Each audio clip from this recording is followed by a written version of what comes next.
नमस्कार साथियों, स्वागत है आप सभी का acupressure TCM advance training class में। हमने वुड एलिमेंट को समझा, हमने फायर एलिमेंट को समझा। हमने क्यों समझा एलिमेंट को, क्या जरूरत है समझने की, एक सोचने वाली बात है। सबसे पहली बात ये देखो, किसी भी इंसान के शरीर में आने वाले रोग कितने प्रकार के होते हैं। कुछ ऐसे रोग होते हैं, आया, हॉस्पिटल में गए, मेडिसिन ली और कुछ दिनों में ठीक हो गया। लेकिन कुछ बीमारी ऐसी होती है जो अंदर जड़ों तक बैठ गई और मजबूरन ऑपरेशन करवाना पड़ गया जी। अगर ऑपरेशन नहीं करवाया तो धीरे धीरे वो ऑर्गन काम करना छोड़ देते हैं। दूसरी बात, आंख में तकलीफ हुई, आंख वाले डॉक्टर के पास जाएंगे। लीवर में तकलीफ है, लीवर वाले डॉक्टर के पास जाएंगे। किडनी में तकलीफ हुई, किडनी स्पेशलिस्ट के पास जाएंगे। अब आंख का ऑपरेशन करना है मान लो, तो उसके लिए अलग डॉक्टर है। जो साधारण चश्मा लगाना है, मेडिसिन देनी है, दवाई डालनी है, उसके लिए अलग डॉक्टर हो गया। तो जो मेडिसिन दे रहा है उसकी पढ़ाई कितनी हुई वो आप समझो।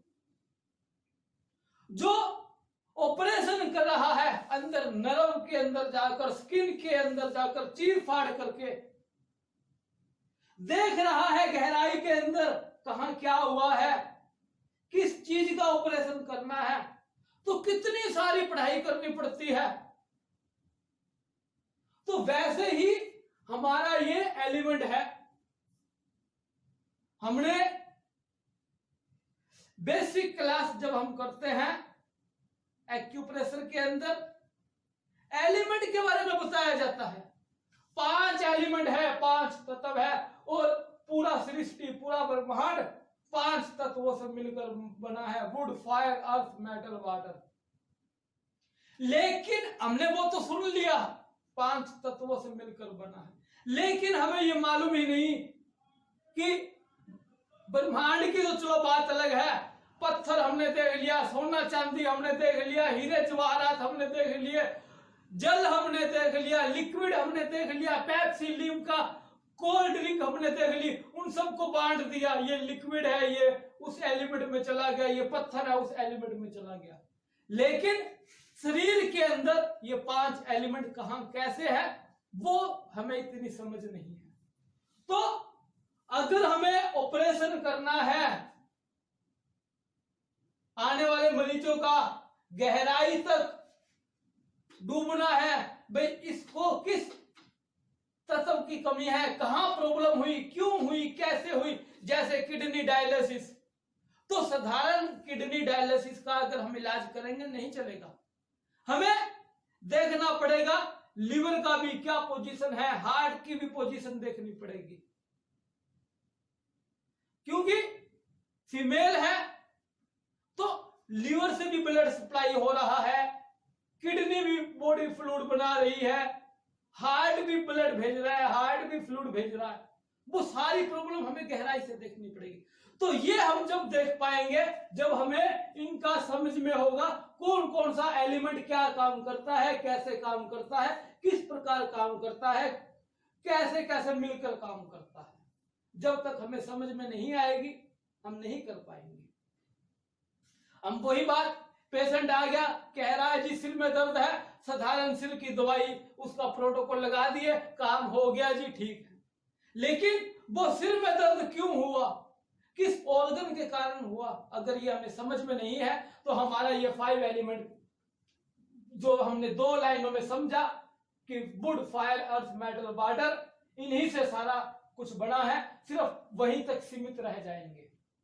तो साथियों, हमने वुड एलिमेंट को समझा, फायर को समझा, अब हम मेटल और वाटर, ये दोनों एलिमेंट हम दोनों एक साथ लगभग बराबर बराबर आगे समझेंगे कंटिन्यू। तो मेटल में क्या समझेंगे हम? पॉइंट ऑफ नो कॉम्प्रोमाइज क्या मतलब होता है, आगे हम डिटेल में समझेंगे। फिक्स शेप, किसी भी चीज की शेप है वो फिक्स हो गई, तो मेटल में क्यों रखा इसको? क्लीन बाउंड्री है, आगे क्या मतलब हुआ उसका, हम समझेंगे इसको आगे। हार्डनेस, हार्ड, कोई चीज हार्ड है बहुत ज्यादा, तो उसका मतलब क्या है? वो वुड में आएगी, फायर में आएगी, अर्थ में आएगी, मेटल में आएगी, वाटर में आएगी, कहां आएगी, कैसे मतलब है? किसी का पांव बहुत ज्यादा हार्ड हो जाता है, हिलता नहीं जल्दी से, पत्थर की तरह। तो हमने वो देख लिया, जब हमें ये मालूम होगा तो हमें समझने में आसानी रहेगी। तो हार्डनेस हुआ, वैल्यू सिस्टम हुई, हम समझेंगे आगे। लिमिट्स, स्विंग, रिदम, ये भी हम समझेंगे आगे मेटल में। एडमेंट, बिहेवियर, रिपीटेशन और डीजनरेशन, ये हम समझेंगे मेटल में कंटिन्यू आगे। इनका मतलब क्या है, डिटेल क्या है, एक्सप्लेन क्या होता है इनका, जब हमें ये आ जाएगा तो ऐसा कोई मरीज जो हमारे पास आया है जिसमें ये सिम्टम हमें देखने को मिल रहे हैं, हमें समझने में आसानी रहेगी। और अगर हमें ऑपरेशन करना पड़ा ऐसे मरीजों का, भाई क्रोनिक मतलब कहने का बहुत ज्यादा क्रोनिक है, तो हम इलाज करना हमारे लिए आसान होगा। इसी प्रकार वाटर एलिमेंट है, final result of a process, कोई प्रोसेस हो रहा है उसका फाइनल रिजल्ट वो हमें समझना है कि क्या वास्तव में वो जो रिजल्ट है वो फाइनल प्रोसेस में तब्दील हुआ या नहीं हुआ, वो हम समझेंगे इसके अंदर। No activity, death, no movement, change, ठीक है ना, नो मूवमेंट या नो चेंज। तो बाउंड्री बिकम्स ए पॉइंट, एक बाउंड्री है, मतलब क्या हुआ, जैसे ये रूम है एक, तो ये बाउंड्री हो गई, इसका मतलब क्या है वो हम समझेंगे, क्या मतलब है, क्या कहता है ये वाटर एलिमेंट इसके अंदर। कंट्रैक्शन और एट्रोफी, तो ये हम समझेंगे वाटर एलिमेंट में और मेटल एलिमेंट में कंटिन्यू। जब हमें इनकी समझ में आएगी तो हम ऐसे मरीजों की पहचान करने में, सिम्टम के अनुसार समझने में हमें आसानी रहेगी। तो साथियों, ये हम कंटिन्यू आगे समझेंगे स्टेप बाय स्टेप। और कुछ वीडियो के अंदर मेटल की डेफिनेशन और वाटर की डेफिनेशन जो मिलती जुलती होगी, उन दोनों में डिफरेंस क्या होगा वो भी हम समझेंगे साथ में। दोनों ही इन ची के अंतर्गत आते हैं ये।